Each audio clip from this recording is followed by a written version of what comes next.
আপত্তিকর অবস্থায় ধরা পড়েছেন রাজশাহী বিশ্ববিদ্যালয়ের এক শিক্ষক, ছাত্রী সহ।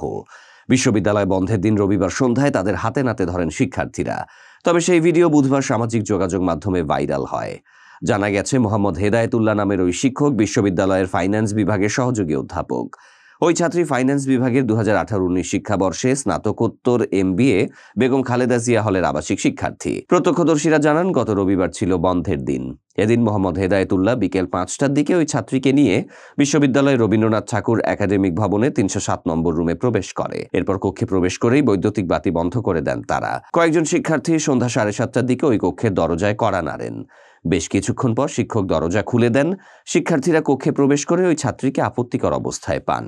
শিক্ষার্থীরা ভিডিও করার সময় ওই ছাত্রীর মাথায় একটি রুমাল পরিয়ে মাথা ঢেকে দেন মোহাম্মদ হেদায়েতুল্লাহ। উপস্থিত শিক্ষার্থীরা তখন জানতে চান ছাত্রীর মাথায় কেন রুমাল পরিয়ে দেয়া হচ্ছে। জবাবে শিক্ষক বলেন, সে মেয়ে মানুষ, তাই।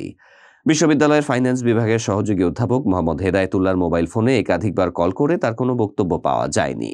ফাইন্যান্স বিভাগের সভাপতি অধ্যাপক মোহাম্মদ শিবলি সাদিক বলেন, এর আগে এক ছাত্রী মোহাম্মদ হেদায়েতুল্লাহর বিরুদ্ধে যৌন হয়রানির অভিযোগ দিয়েছিল।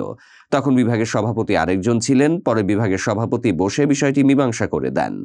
বিশ্ববিদ্যালয়ের প্রক্টর অধ্যাপক ডক্টর মোহাম্মদ মাহবুবুর রহমান বলেন, ফাইন্যান্স বিভাগের সহযোগী অধ্যাপক মোহাম্মদ হেদায়েতুল্লাহর কক্ষে ছাত্রীকে আপত্তিকর অবস্থায় পাওয়ার বিষয়ে তিনি কিছুই জানেন না।